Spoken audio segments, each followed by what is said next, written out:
Peter. Thank you. In planning this conference, one of our challenges was to figure out what were the most important topics to cover in a relatively short period of time. And when we put our heads together, one of the topics that Chris Beekman suggested was most important and most on people's minds was the topic of preaching in a digital environment. And when we thought about this, there are really two major themes to this. One of them is just the challenge and the newness of preaching in an unfamiliar environment, which involves not only the personal aspect of preaching, but also the technology support as well. But there's another aspect to that as well, which is the opportunity that being in the digital realm actually offers. And in thinking about who could best sort of exemplify success in both of these areas, Sunil Chandy came to mind. Apart from being a neighbor of mine across the river in Rhode Island, I'm in Connecticut. Sunil has a terrific reputation for growing his church during the COVID era, but also using his digital ministry, not simply to deliver sermons, but actually to create dialogue with new people on a first-time basis and bringing people into his community. So, Sunil, I'm handing over to you. And would you like to introduce your panel? Yes. Yeah. Okay. If you'd like to, either way. No, that's fine. All right. Well, thank you, Peter, and thank you, Stephen. And I've really enjoyed. I've been enjoying this experience so far. It's just been wonderful, and our group was great. This was my first time. So I was new to that experience, and it was just beautiful with them. Well, so why don't I do this? I have a 15-minute presentation, and then I could introduce the panel right after that. Is that okay? Sure. All right. Sounds good. All right. So then I have to share the screen. Is that okay? There. You should be able to. All right. Thanks, Edie. Can you see that? Yep. All right. All right. Great. So, friends, we live in a digital age where preaching has taken on a new dimension with the widespread availability of digital tools and social media platforms. The way we communicate with our congregations has evolved. Today, I'd like to share with you 3 styles of preaching that have emerged in this digital age. But first, I'd like us to look at a passage from Scripture that may help our conversation as we engage in this new way of proclaiming the gospel that may be challenging for some of us. The passage from Jeremiah 29, verses 4-7, was pivotal for me at the beginning of the pandemic when I started to embrace digital ministry. The passage describes the attitude and call of the prophet Jeremiah as the nation of Judah faced one of its most traumatic times in its history, the Babylonian exile. Stephen spoke about this last night very well.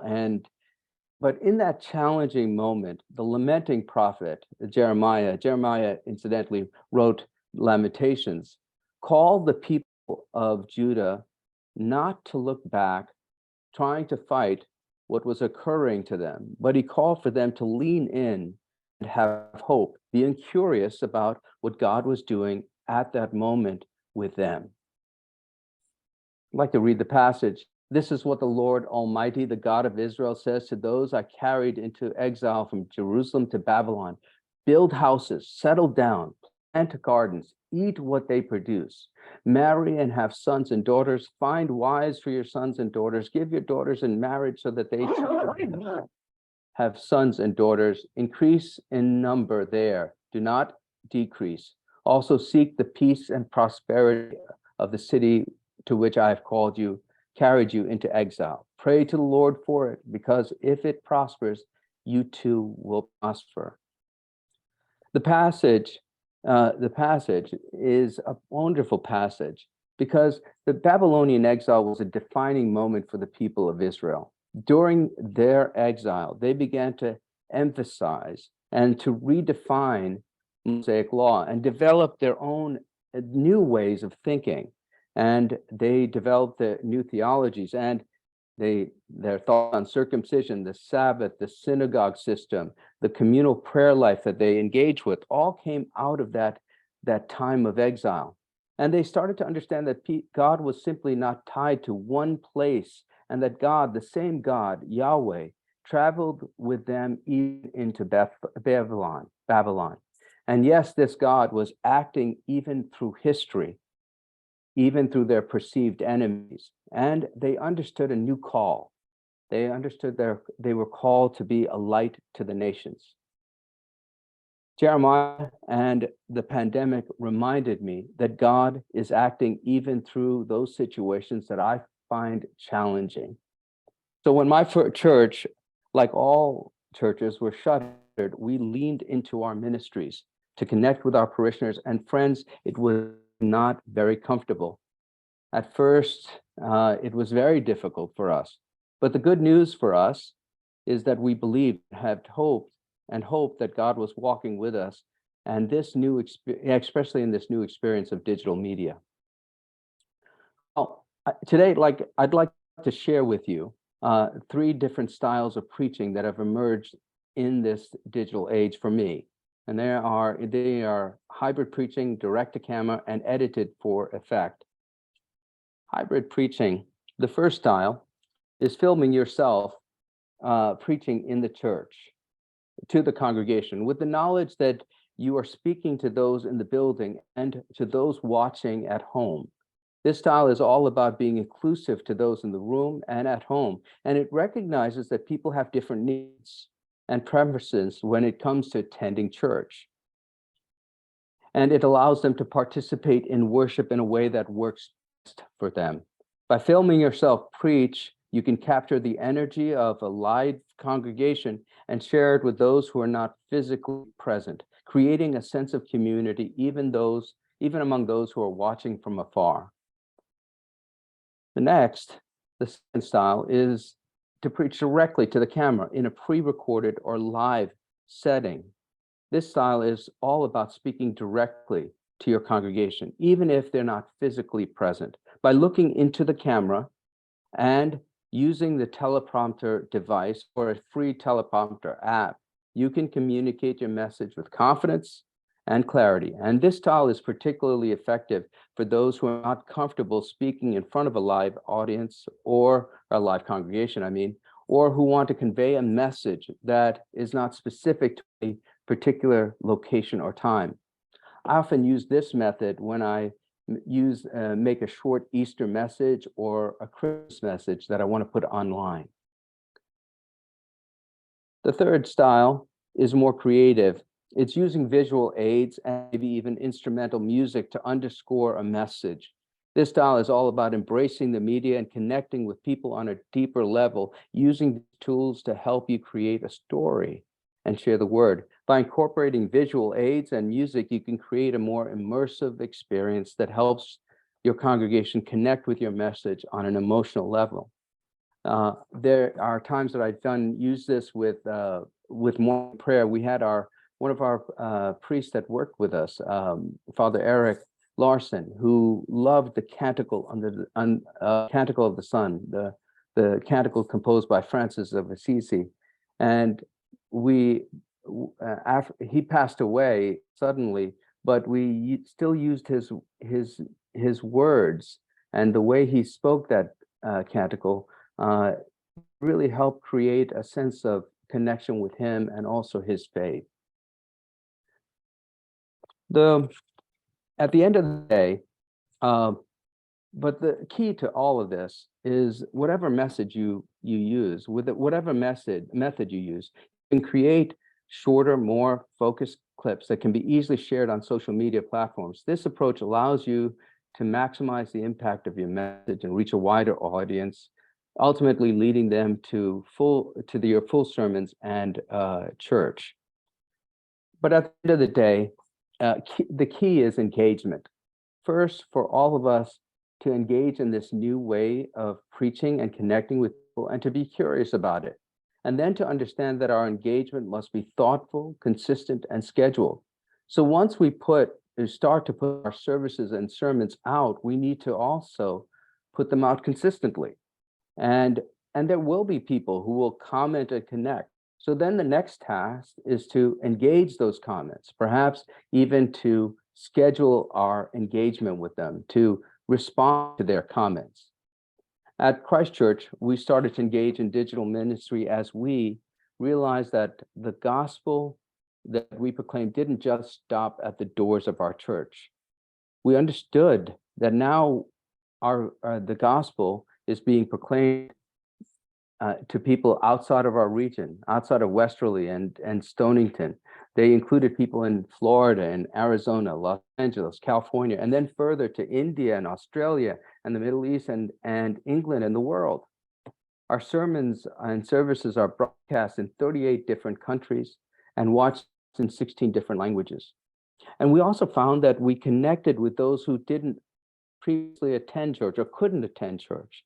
Prior to the pandemic, I would make a pastoral call to our people on our sick and shut-in list at least once a month, and then we'd have our lay Eucharistic visitors visit them another time during the month, trying to keep them connected to their congregation. But they were largely unconnected.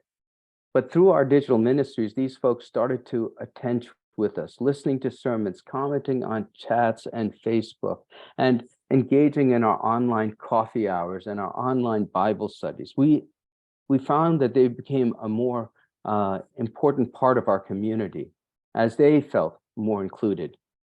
And we also found that our online community that supports our church, this year, our $30,000 of our pledging comes from our online sources.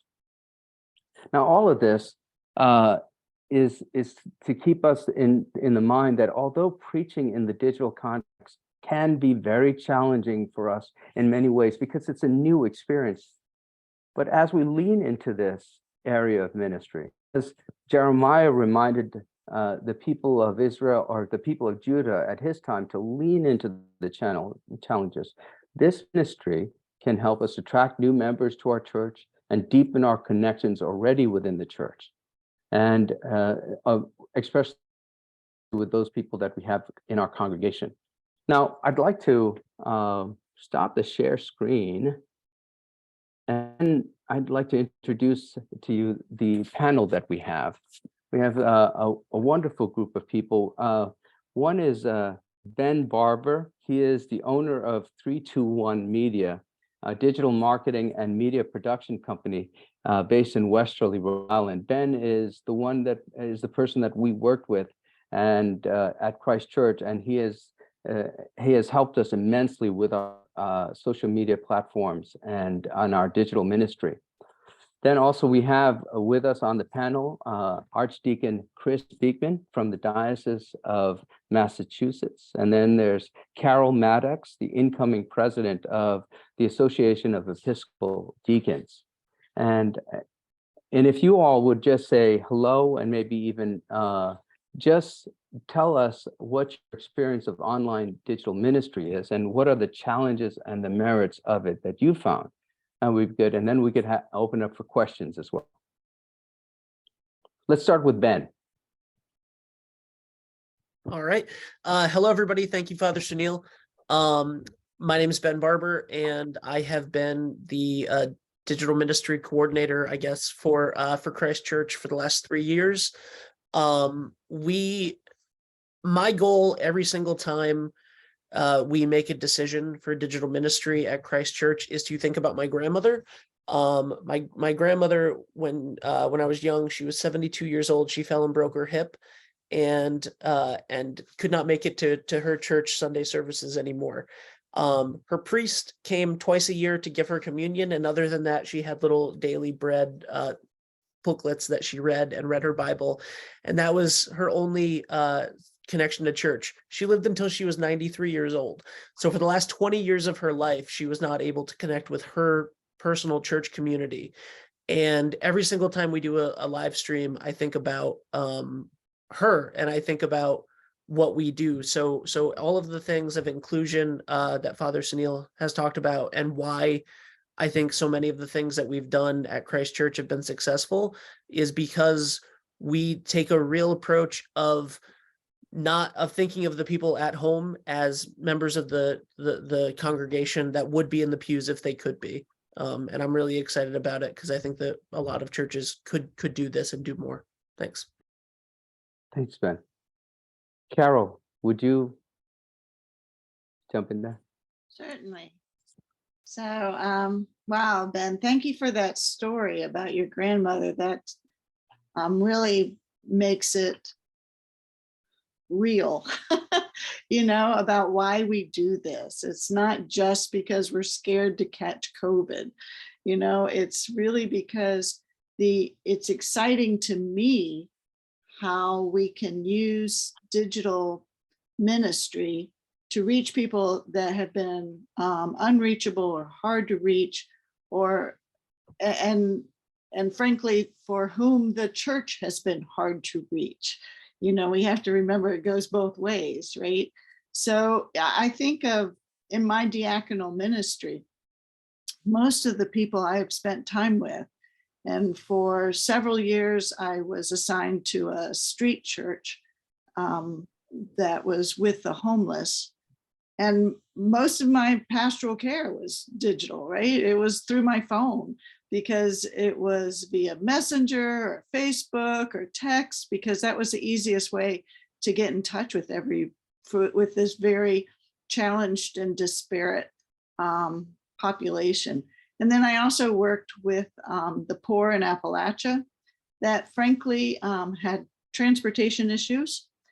And most of the poor I have worked with throughout my diaconal ministry, many of them don't feel very comfortable in church. They don't feel necessarily wanted. And I'm in Georgia. So it's the Bible Belt, but it's also where people still, get dressed up and stuff. And so for many of my patients at the clinic I served for the poor and the uninsured, they just didn't feel comfortable walking into, blah, blah, blah, First Baptist on Sunday morning. And so but it didn't mean that they weren't just as hungry for the love of God as anyone else. So I'm really excited. I don't have the experience that y'all have digitally as far as preaching.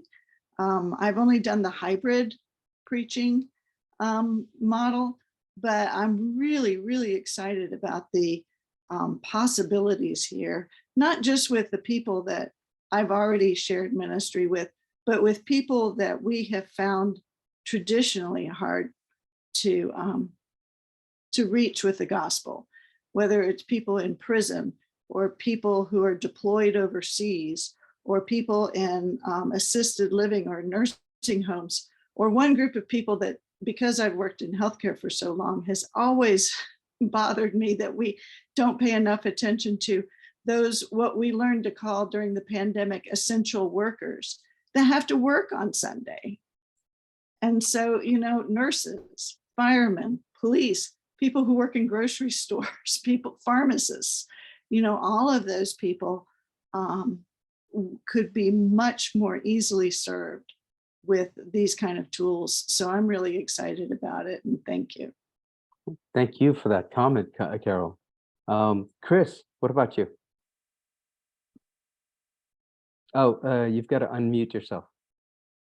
It's great to be here, and it's hard to improve on what Sunil has said, because he shared so much already, and I agree with every single point he's made. I'm serving a suburban church in Westwood, Mass, and I used to be the pastoral ministries manager of a retirement community in Hingham, Mass. They had an internal TV station that went out through all the TV sets in the building. So during COVID, I did direct-to-camera preaching, and I can say a little bit about the challenge of that. I probably have most experience with doing the hybrid format in my church. And then I have some experience in, I think Father Sunil called it the edited version, and especially leading morning prayer for the people of Westwood. You're able to kind of put together a program For instance, the one that I use is the morning prayer according to the Sisters of St. Clair. I don't know if you're familiar with that program, but if you use them, the music is already built in, and that's a very powerful tool. It's very easy to operate. I'm also during Lent offering Compline, and that program we put together ourselves. But again, just using clips. I love the fact that Mo is treating us to the Taizé clips. And every time I go back to the Taizé music, I'm just kind of overwhelmed how powerful that stuff is and how deeply it always reaches me.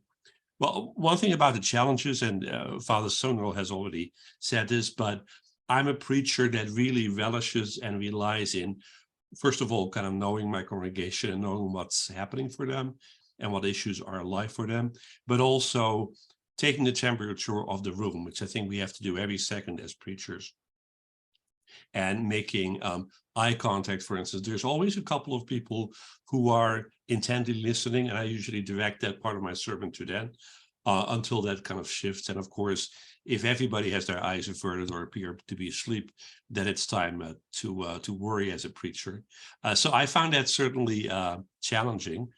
But what I find invigorating about this format, about the digital format, is that it opens a new way of communication and of feedback on sermons. We were laughing about this yesterday with Sunil and Peter when we were preparing for this forum. We rarely get direct feedback from the people in the pews, except this one time when I was preaching at a church and somebody jumped up and started arguing with me. In which case, it's really nice to be a deacon and to have a rector handy. So the rector had to kind of bail me out, but that was a moment. If, however, you preach online, people might type in feedback. And if you're really good, you could actually, I've never tried this, but you could try to respond in it in real time. Since COVID, the church has been much better about posting also the text, not the video, but the text of the sermon on the website. And that all, again, opens up a wonderful channel of communication where people will give you feedback based on the written word. There's a glitch right now where the text of the priest sermons is not making it for some reason to the website, but only the text of the sermons that the deacon preached. So that's good. And that, again, it opens up interesting forms of communication. Plus, Father Sunil also mentioned this, it opens up your congregation to people who are far away and folks who you wouldn't meet under the other circumstances. So there are certainly challenges and opportunities for this format. Father Sunil, could I jump in and give you a bonus? You have one additional panel member who was unable to join our pre-meeting yesterday. And that Maria. is Maria Sanzo, exactly, Maria, who was at her sister's funeral yesterday. So we thought she had a very good reason for not attending. So so please call on her as well. Sure. Okay. Maria, I'm so sorry. Please comment on what, do you have a PhD in preaching? And of course, you have this wonderful experience in the Diocese of New Jersey, which does some powerful work. What is your experiences in terms of challenges and opportunities here? Yeah, so well, there's always challenges because the reason why there's challenges is because it's kind of new to a lot of us, this business of technology. So when, you know, like everybody else, when we went to lockdown, we're all sort of fumbling around trying to figure out, oh, how do we do this? And what's Facebook Live? And how do we do a YouTube video? And all of those things. And we got it ironed out fairly quickly. But the one thing that surfaced for us, especially in our Diocese School of Ministry, which is totally a virtual online learning experience, is that there very definitely is a new ministry in our church, and the ministry of technology. And it's probably something that we should incorporate in our curriculum as a specific ministry that people get called into and are properly trained for, because it certainly requires an enormous amount of skill.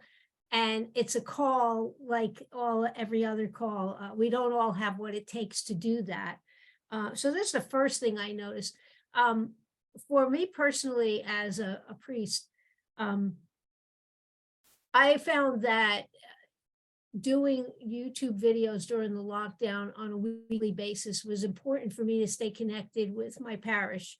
I did some inspirational sort of homilies, but I also did some silly stuff.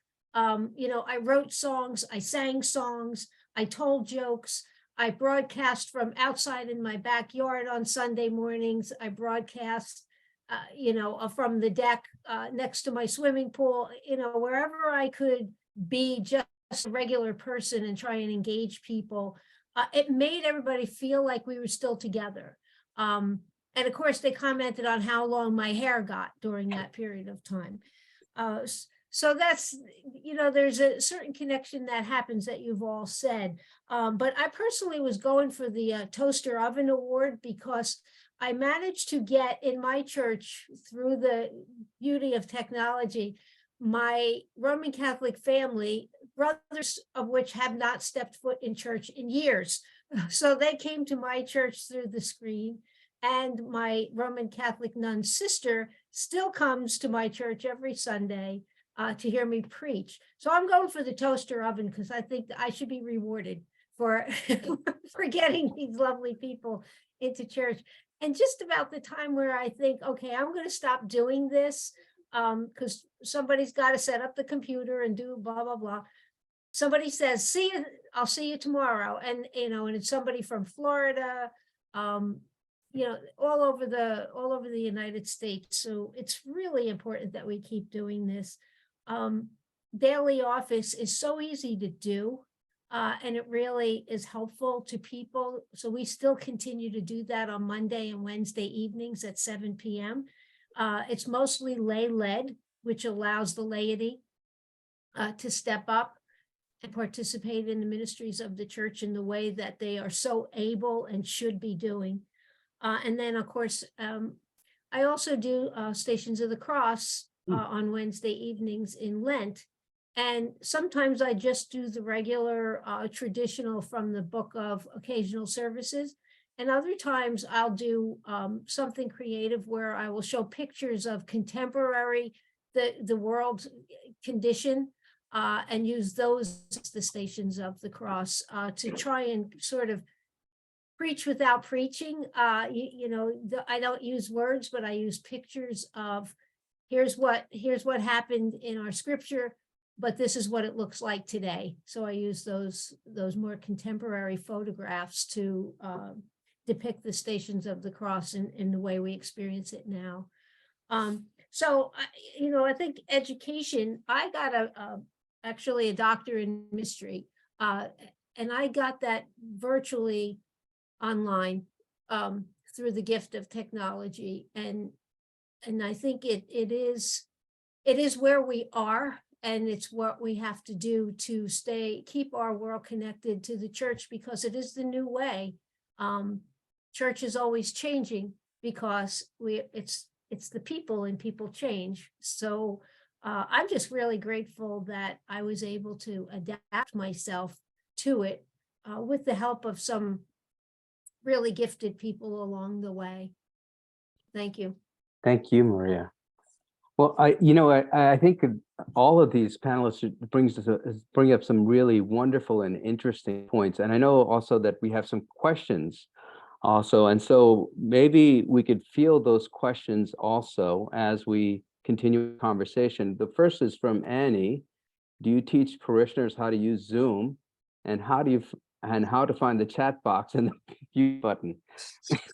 Yeah, I mean, if we're challenged, how do we give lessons to the 72-year-old in the nursing home? Because I think that's the piece that's always missing. Sunil, could I jump in and Sure. make an observation which I think addresses that as well? And that is that it seemed to me when Ben introduced himself that Ben had been a huge help to you in orientating you toward this new medium and just helping you to get into it. And as a first step for anybody, if the means are there at all, I would strongly suggest that that's a really important first step, to get a technology partner who can lead you and teach your parishioners how to use YouTube and so on. That's a great point, Peter. Maybe Ben, would you answer this question for us? Sure. We the first 2 months of the pandemic, the first month of the pandemic was fielding, it was myself and the parish administrator at the time fielding multiple calls every single day about how to use those technologies. And sort of, so I mean, and it ranged from how do you get onto that to literally a wonderful woman named Janice called me once and said, "Hi, I got a new printer." Had nothing to do with digital ministry, absolutely nothing to do with digital ministry. I spent 2.5 hours on the phone with this woman, teaching her how to set up her new printer. And while the majority of people, because we've done so many things, we do 9 live streams a week at Christ Church. So and virtual Bible studies and virtual coffee hours and the whole gamut of things. So yes, there was a lot of learning curve at the beginning for the parishioners, but we also made it very easy for them. So if they were on Facebook, we put it on Facebook. If they wanted to go to the website, it was on the website. If they wanted to go to YouTube, it was on YouTube. So it was, we sort of, there are low cost resources to put your live streams everywhere that they would want to watch them. And then it's just having the patience to sort of do that and to send out in e-blasts and stuff. Hey, here's a walkthrough, and if you need help, you know, here's the number of, here's Ben's number, call him. And then I took those phone calls.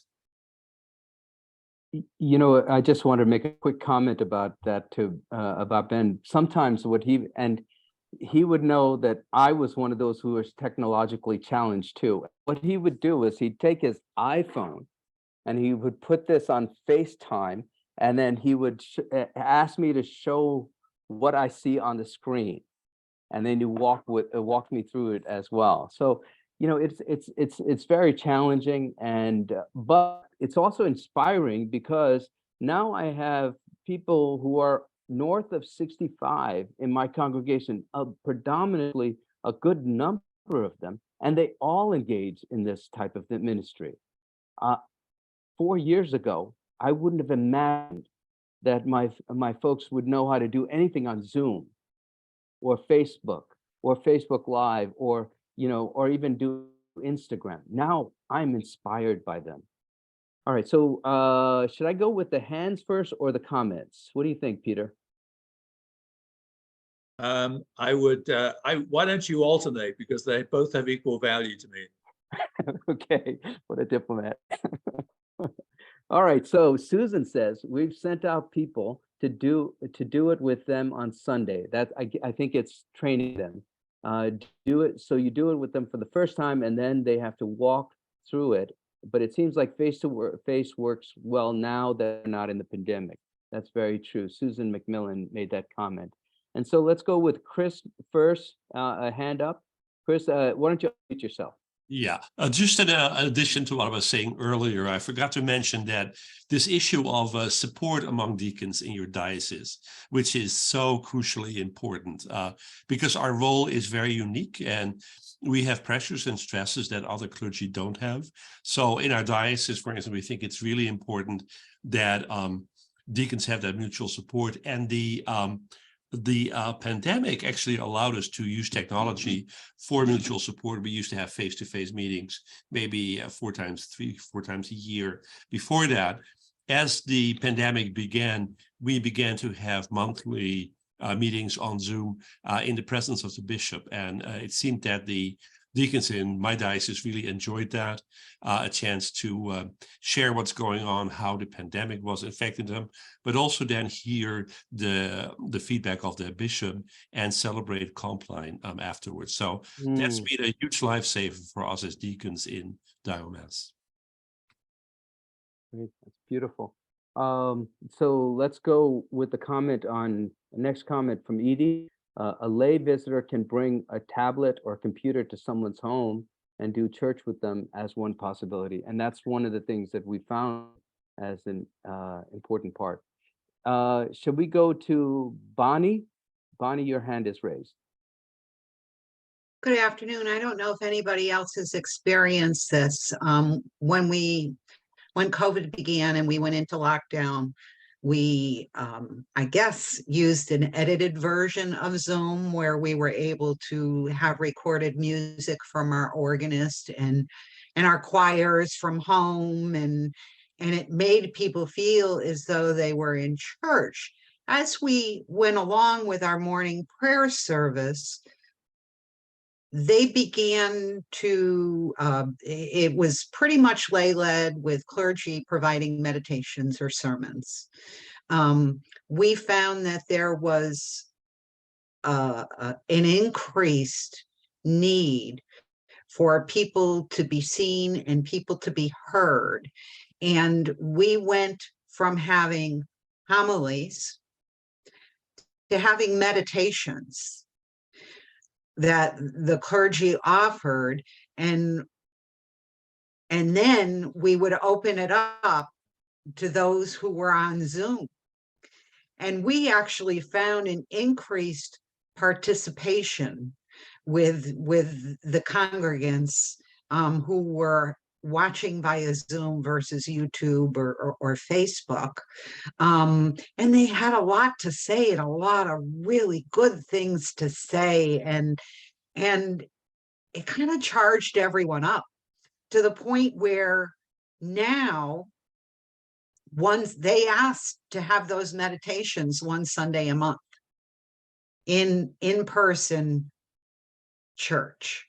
One of the difficulties with that is that there's a great pause on Facebook and YouTube where people get together to speak in small groups, and then a group will add to the conversation, and no one is recorded in person asking the question or having a comment, because this is going out all over. And I'm wondering, how do we get over that hurdle of a 5-minute pause or an 8-minute pause while people think about what they heard in the meditation and have a little bit of discussion? Have you run into that? Well, I love, first of all, the idea about engagement, the fact that we get more people participating in this thing. And you know, it's interesting because, you know, some of us use Zoom, some of us use Facebook, some of us use, and at Christ Church, we use StreamYard. Ben? Oh, you Ben? Yep. Yes, we do. And you know, there might be different technologies that we might be able to engage in order to help with that pause effect. Ben, why don't you comment on that a little bit? So one thing that we do, this reminds me of what we do during communion, because communion is sometimes there's a lot of people there, and sometimes communion can be like a 12-minute pause, and you're just watching other people get communion, which can be sometimes hurtful, honestly, depending on the reason why you're home. And one thing that we've done during that is put up the prayer of spiritual communion, which is something that we started doing when no one was in the church, and we've continued to do it. And every week I get text messages from some certain people that watch, and they thank me for that acknowledgement of them.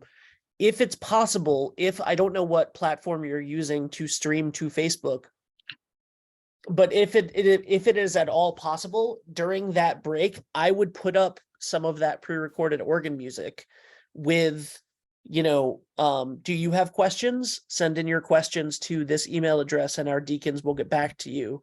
Or a positive message, or something that encourages them to continue their meditation with some peaceful music, or some inspiring music, or whatever you can do. But I would make it a moment of pause for them as well, that they can meditate on at home. Thank you. So let me go to Bob and then Oswald. Bob Greiner, I see the hands up. Yes, hi. Just two things.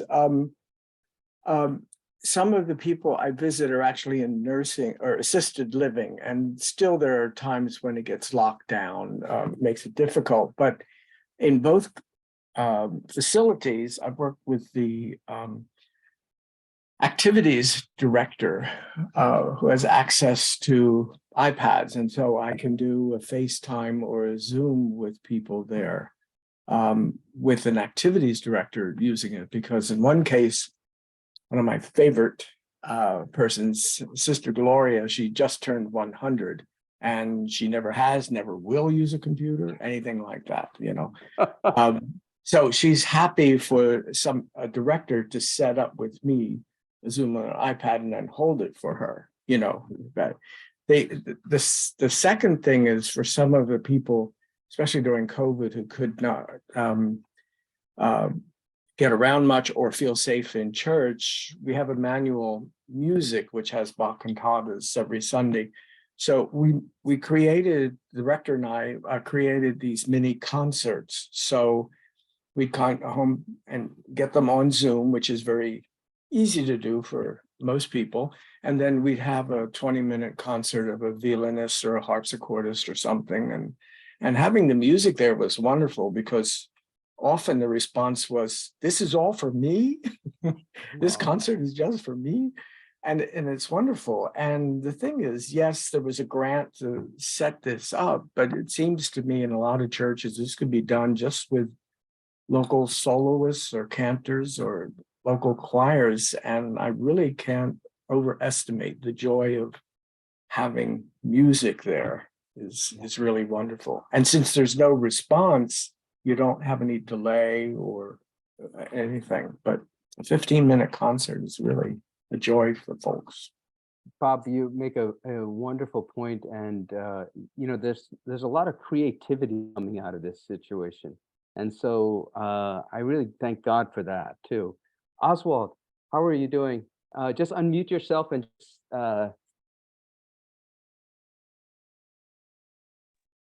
there it is. Yes, I am doing fine. Good. Church online is good to reach people who can't come, to the old folks who can't come anymore.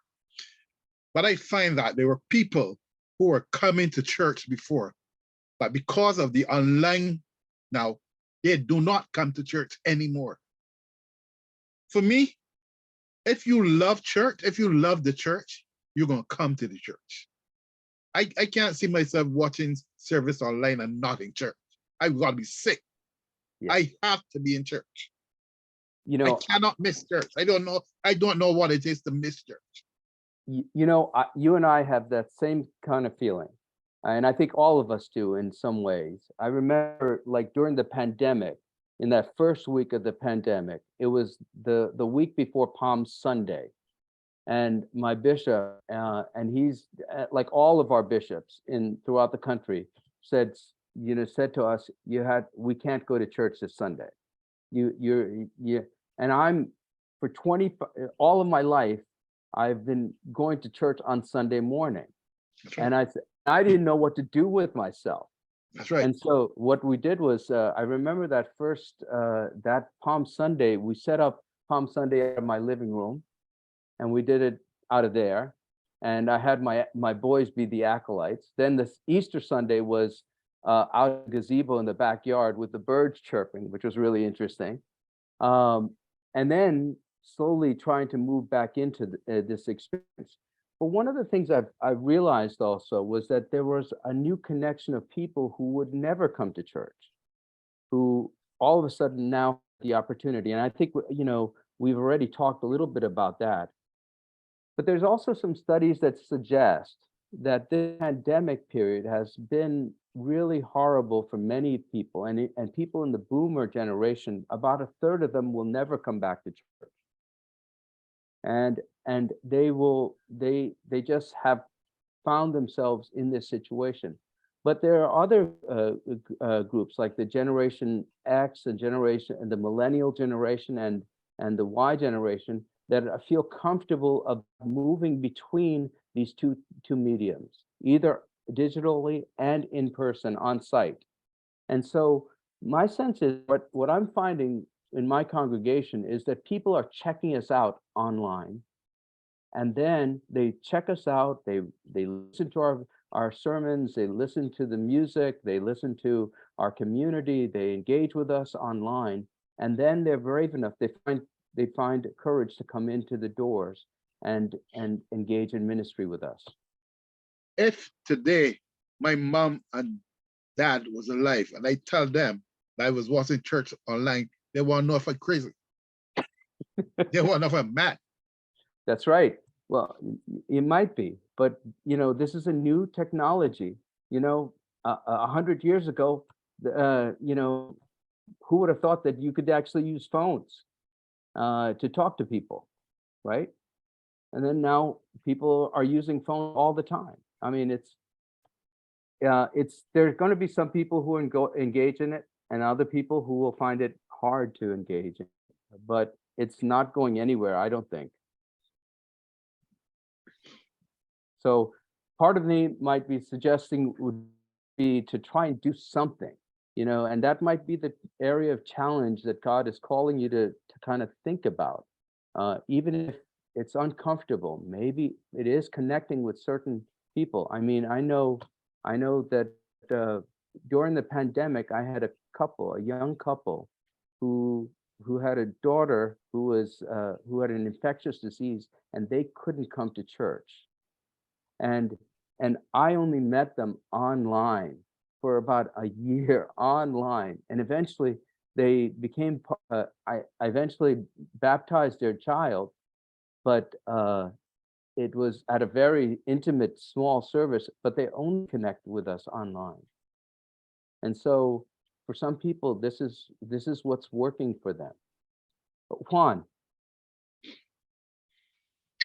I just want to say a couple of things. And this again starts with COVID. When that first started, I was part of the planning committee for Nuevo Amanecer, which is the largest Hispanic gathering that takes place every other year at Canoga Conference Center in North Carolina. So we had started planning out a year before, and then COVID hit.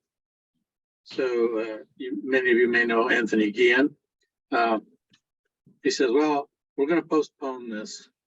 So there was no activity. And then about 2 weeks later, I said, wait a minute, let's do this by Zoom.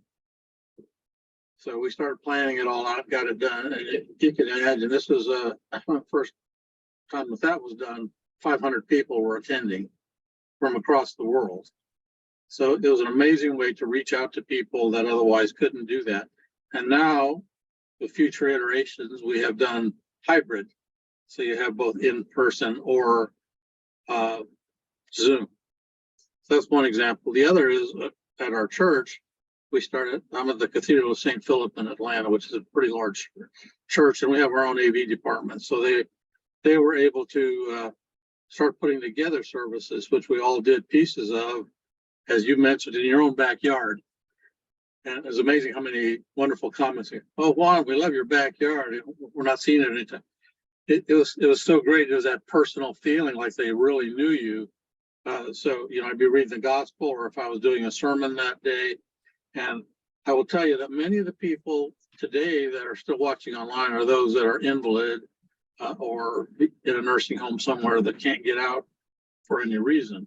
But this is the way they communicate. And our communication is that we still go out to visit them, but frequently they tell me, we love seeing your services online now. Excuse me. Let's go to Liz and then Carol Maddox. I wanted to make a couple of comments.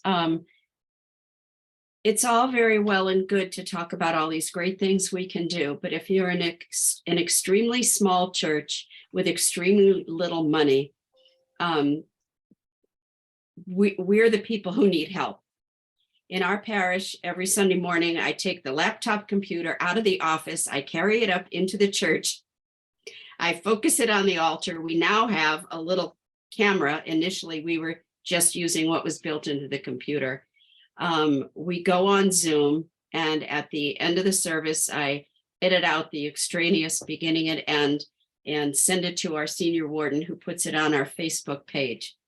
All of the singing is, we're having a terrible, it sounds horrible, but you know, at least we're there.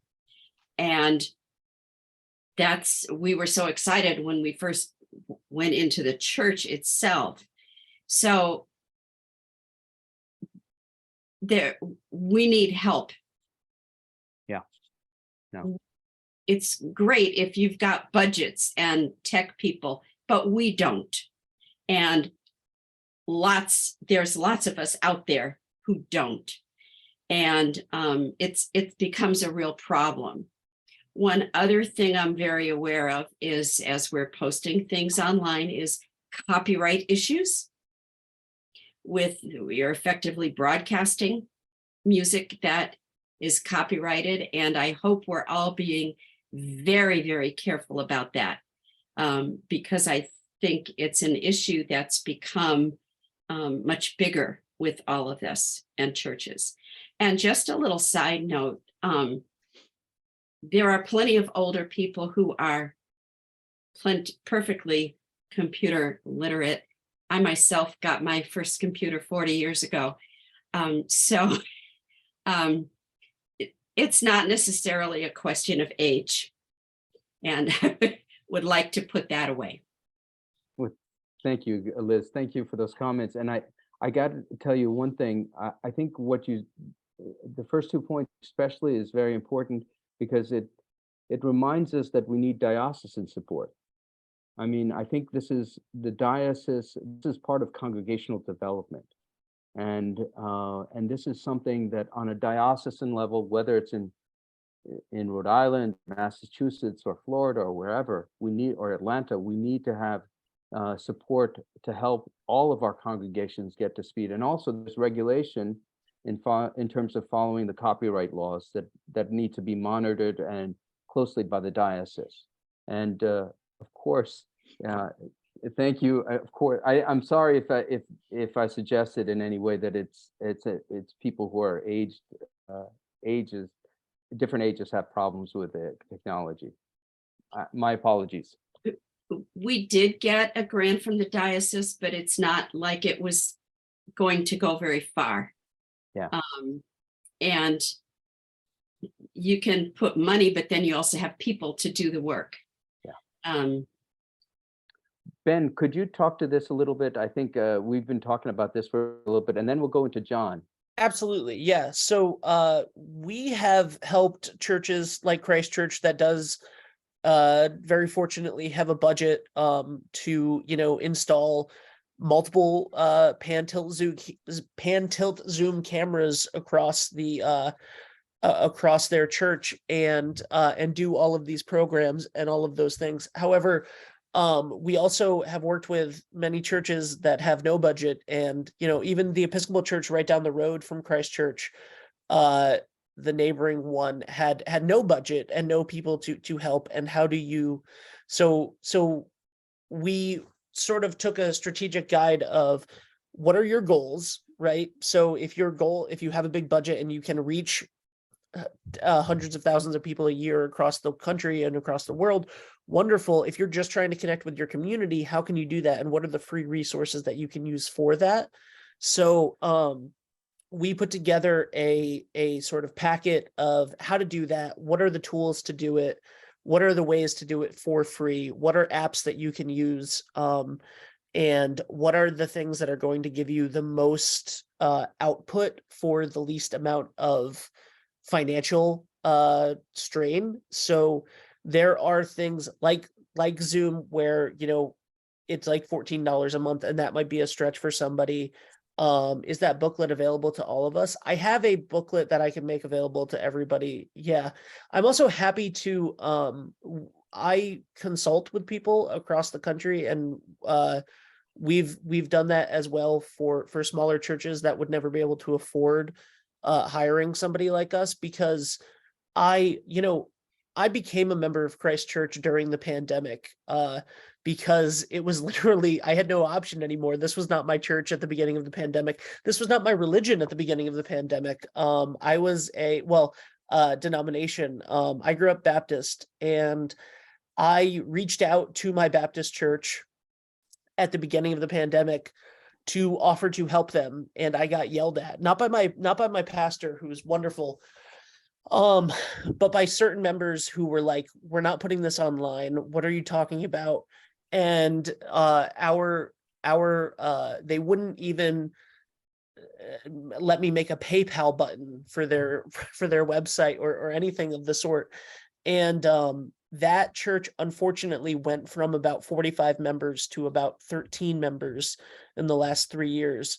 And that breaks my heart, because there are so many things that they could have easily done for free that and they had access to me and they didn't take advantage of that, and that made me very sad. But there are other churches. There are churches in Rhode Island, in Connecticut, in North Carolina that we've worked with, that all have different needs. Everybody has different needs, right? We have Christ Church, which is a very good sized church with a budget. We have a church in Watch Hill, which is obviously a place where billionaires go in the summer and just hang out. And they don't really care about anything other than, having a nice church service, a nice union ecumenical church service. And then we have a bunch of small churches across denominations, Baptist churches in North Carolina, and congregational churches in Connecticut and stuff. So there are a ton of tools that you can use that don't cost anything. It's just that it's very overwhelming to know what to do, but it all starts with what your goals are. If your goals are just to connect with your community and to grow in your community, you can do that, and you can use online ministry to do that more so than your hybrid services. One thing that we did that we haven't talked about with Christ Church, with Father Sunil, the reason why Father Sunil got so much attention isn't because of the live stream services that we do. Everybody does those. It was because of the community-based shows. We did a show called Food for Thought 5 days a week and talked to members of the community. And we did that on a platform that you could use for free. StreamYard is a platform that you could use for free. We use the paid version of it, the most high paid version of it, which I believe is $40 a month. And we were able to use that doing interviews. That was something that we started when it was shut down and we couldn't go anywhere and see anybody. You could do it on your cell phone. We can create ways to do that on your cell phone, and to use technology, it's very confusing to know, what's a reel on Instagram and a reel on Facebook, and how is that different than a Facebook video, and why does that mean that more people will see it? And how can I get more people to interact? And why is it important that I comment, even if all they said was thank you? So I'm happy to walk anybody through that stuff, because it can feel very overwhelming. But once you create a basic plan for yourself, it doesn't really matter the size of your budget. There's also time, and small parishes do not have full-time rectors who have time to do all of these things either. So we have many different budgets to consider. Yeah, very good point, Liz. John, I didn't recognize Carol was on, raise her hand for a while. Can I go to her first and then to you, John? Carol? Sure. Carol Maddox. Thank you. Your story about the baptism really also made me think about how, as our definition of church and congregation and community expands, it's doing prayer and meditation and worship, and even though sometimes it sounds terrible, singing online is one thing. We are a sacramental church, and our sacraments are very hands-on for the most part. So I was just kind of wondering if there's, thought among people with better theological training than I have around how will our theology and our foundation in the sacraments change after this? I think that's a very good question, and people on the diocesan and national level are starting to think about that. I mean, even as we consider average Sunday attendance in Rhode Island, we have average Sunday attendance, and then we also have another category which isn't included in that, but nonetheless added on our parochial report, which online Sunday attendance. And so it's really, so people are starting to think about it. And I think we have to, as a sacramental church, have to really come to terms with some of this. And, you know, Ben spoke about spiritual communion. I have people who are outside of Philadelphia who attend every weekend and who are nonetheless contributing and participating in a powerful way in our congregation. And they engage with us with our coffee hour and all the activities that we do.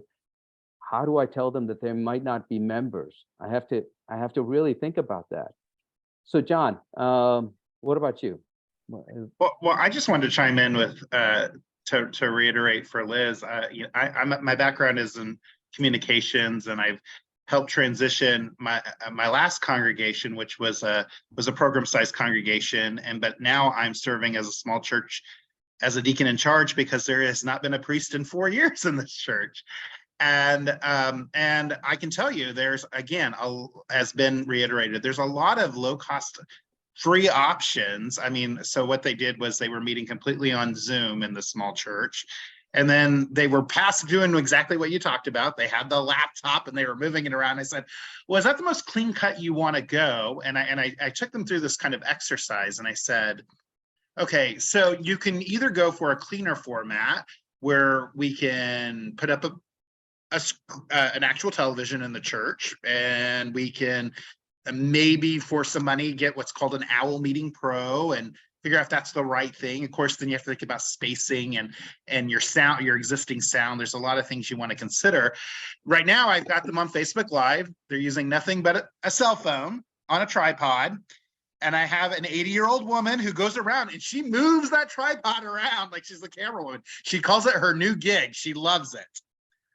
So I'm just saying there's a lot of options. Now I'm moving them into the idea that they're still complaining that because with a cell phone, you're dealing with ambient sound. They want clearer cut sound. So now I'm saying, well, now we're gonna have to patch into your existing sound system. There are a few upgrades we're gonna need to make. It's gonna cost a little money, not a lot, but then we're gonna also have to talk about how we're gonna patch that into an existing platform.